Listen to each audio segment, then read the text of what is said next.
Let's cut some cactus today because they're growing a little bit too big, but they're not that big. Look how beautiful this is. And these are the type that don't have a lot of spines.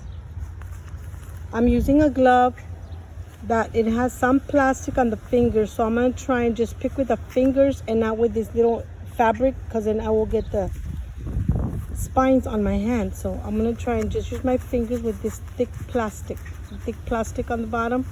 I'm going to try and use that. Okay, you can use, don't use the really thin gloves that you use for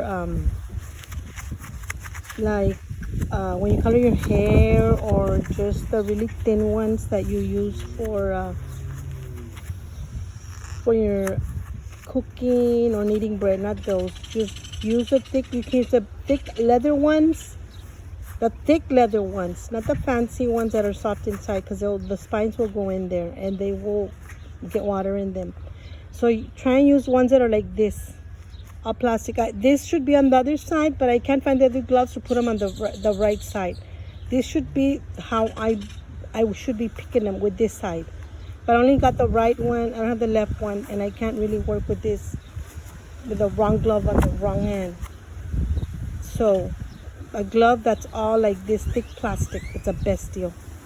Or the workman's gloves, thick leather ones that men use. Okay, so here's the very first one. This one, and like I told you, this type of cactus doesn't have a lot of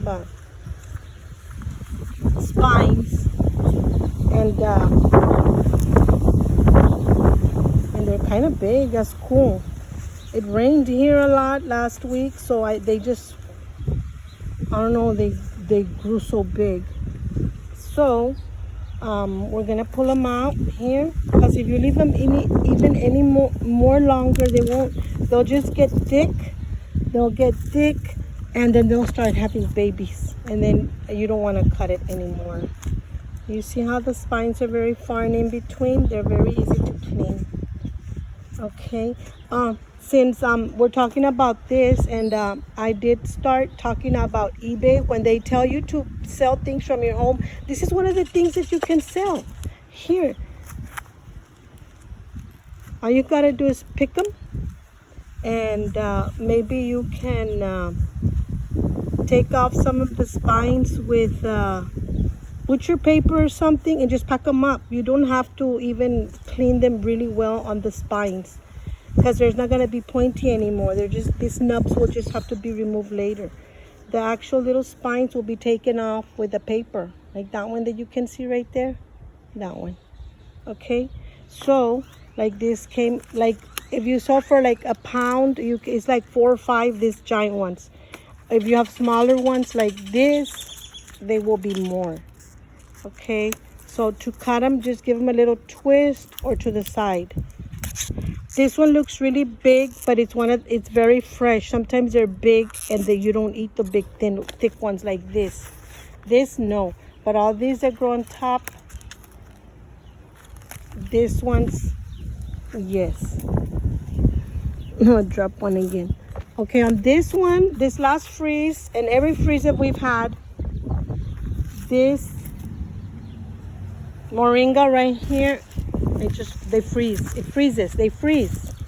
Everything, even if it freezes one day, it will freeze. But as you can see, it will always come back. It will always come back. So do not remove it. If it was really tall, I did break it here on top, because it was really tall and it was very dry, so I just broke it off. But I do not uproot it, because the new plant will grow out from the sides, like here, right there.